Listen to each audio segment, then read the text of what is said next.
Hello दोस्तों, इस video में English and Hindi qualifying paper देखने वाले हैं। तो आप लोग लास्ट तक जरूर बने रहिएगा। तो चलिए देखते हैं। देखिए यहाँ पे थोड़ा पैसेज पढ़ लेते हैं। कहता है read the passage carefully and answer the question given below. There are three main groups of oil: animal, vegetable and mineral. कहता है great quantities of animal oil come from whales, creatures of the sea, which are the largest of the animal remaining in the world. To protect the whales from the cold of the Arctic Sea, the nature has provided them with a thick covering of fat called blubber. When the whale is killed, the blubber is stripped off and boiled down. देखिए कहता the main source of animal oil is B option well. Next है vegetable oil is mainly used for, तो B option यानी cooking क्या हो जाएगा यहाँ पे। तो vegetable oil is mainly used for cooking. फिर dot dot made from vegetable animal products and the oil of certain flowers. इसका राइट आंसर होगा ए, सोप्स हो जाएगा। नेक्स्ट है कि what is the primary purpose of, जो है purpose of cod liver oil and हेलबट oil as maintained in the passage. तो चार का होगा सी ऑप्शन यानी to provide certain vitamin to sick children and इनवैलिड्स।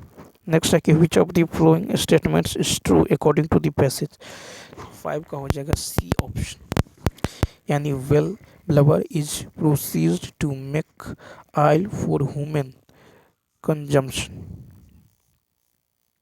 Six number देखिए, सिक्स है कि select the most appropriate option to fill in the blank. The paintings on the church altar seem to be in need of, तो six का होगा आपको A option यानी restoration. क्या होगा रेस्टोरेशन। तो देखिए कहा कि खास जब कोई पूर्व निर्मित वस्तु, मकान, पेंटिंग्स पुराना पड़ जाए तो उन्हें पूर्वावस्था में लाने के लिए रेस्टोरेशन यानी पूर्वावस्था की प्राप्ति शब्द का प्रयोग करते हैं। रीनोवेशन मतलब होता है दोबारा नया करना, और रिकंस्ट्रक्शन मतलब पुनर्निर्माण। कहता select the most appropriate word. कहता those who dot dot of their rich are not truly rich. Seven का होगा बी ऑप्शन यानी बूस्ट हो जाएगा। तो क्या हो जाएगा बूस्ट। तो देखिए खाली स्थान के पश्चात ऑफ का प्रयोग किया गया है जो सिर्फ बूस्ट के साथ ही सही होगा। ठीक है, तो बूस्ट ऑफ यहाँ पे सही होगा। बूस्ट ऑफ मतलब होता है डिंग हाँकना। तो कहेगा those who boast of their rich are not truly rich. फिर है कि देखिए क्वेश्चन नंबर एट है कि a person who speaks two languages. Eight का हो जाएगा बी ऑप्शन यानी बाइलिंगुअल। ठीक है, तो दो भाषाओं को बोलने वाले को बाइलिंगुअल कहते हैं। मल्टीलिंगुअल बहुभाषी, बाइलेटरल मानिए द्विपक्षीय। देखिएगा ध्यान से है।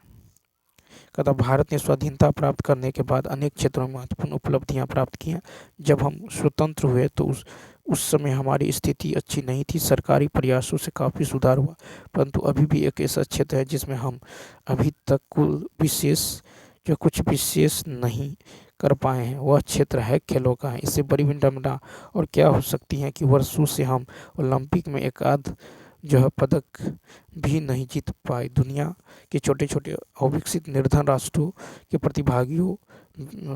प्रतिभागी भी खेल कूद के क्षेत्र में हमसे आगे निकल गए हैं। क्वेश्चन देखिए, कहता गद्यांश का उपयुक्त शीर्षक हो सकता है तो खेलों का गिरता स्तर, या खेलों के गिरते स्तर का कारण नहीं है, तो ये बी ऑप्शन यानी खेलों के लिए राष्ट्रीय सम्मान। 11 नंबर कहता खेलों का नकारात्मक प्रभाव पड़ता है, तो सी ऑप्शन यानी आपसी गुटबंदी होने से। गद्यांश के अनुसार राष्ट्रीय की उपलब्धि में नहीं है, तो 12 का सी खेलों के में निर्धन राष्ट्रीय भी हमसे आगे निकल गए हैं क्योंकि वहाँ खेलों को राष्ट्रीय सम्मान। नेक्स्ट है कहता भिखारी की भांति गिड़गिड़ाना प्रेम की भाषा नहीं है। यहाँ तक कि मुक्ति के लिए भगवान की उपासना करना भी जो अधम उपासना से गिना जाता है। प्रेम कोई पुरस्कार नहीं चाहता। ठीक है, प्रेम सर्वथा प्रेम के लिए होता है। भक्त जो इसलिए प्रेम करता है कि बिना प्रेम के वह रह ही नहीं सकता। कहता जब तुम किसी मनोहर दृश्य को देखकर उस पर मोहित हो जाते हो तो उस दृश्य से तुम किसी फल की याचना नहीं करते और वह दृश्य का दर्शन तुम्हारे मन की आनंद से भर देता है। फिर है कि प्रेम का उद्देश्य 14 का होगा ए, यानी केवल प्रेम। नेक्स्ट है, कहता है कि मुक्ति के लिए भगवान की उपासना करना भी अधम उपासना में गिना जाता है। इस कथन के लिए सत्य है आपको बी ऑप्शन, यानी ईश्वरोपासना में प्रतिफल की इच्छा रखना। फिर है कि प्रेम प्रतिफल स्वरूप क्या चाहता है, तो बी ऑप्शन, यानी एकनिष्ठ प्रेम। फिर कहता है कि किसी प्राकृतिक दृश्य का वर्णन मन को जो आनंद से भर देता है, क्योंकि 17 का ए, क्योंकि मन में उस मनोहर दृश्य के प्रति प्रेम उत्पन्न हो जाता है।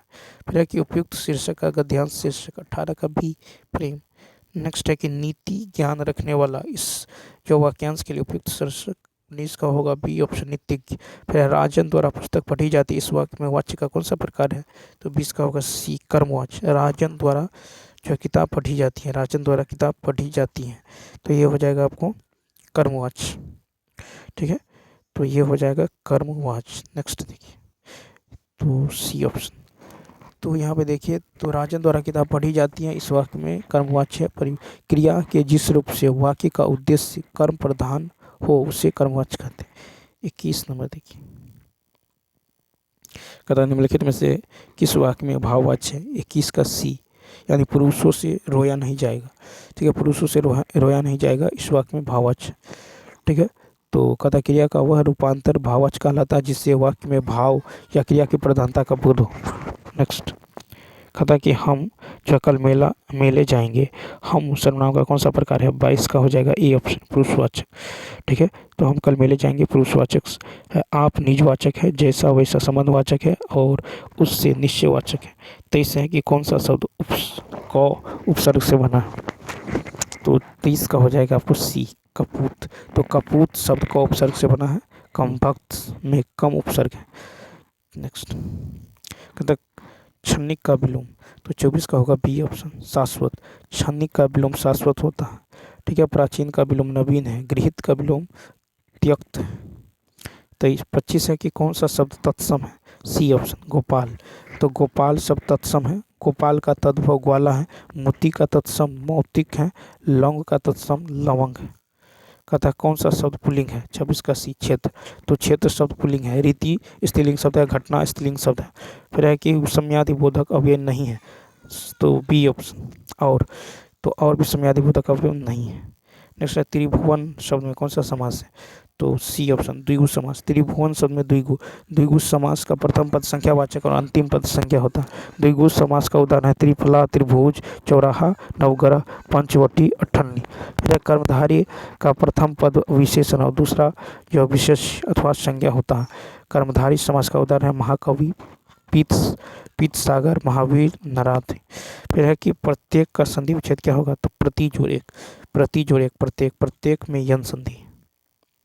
कहता है मुहावरे और उसके अर्थ जो है युक्त सही युग्म की पहचान करें। 30 का होगा सी, आंखों से धूल झोंकना, धोखा देना। आंखों में धूल झोंकना यानी धोखा देना, यह युग्म सही है।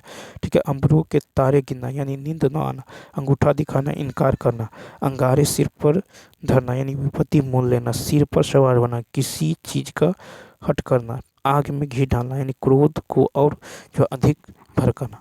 तो चलिए दोस्तों, इस वीडियो में इतना ही, मिलते हैं नेक्स्ट वीडियो में। Thanks for watching.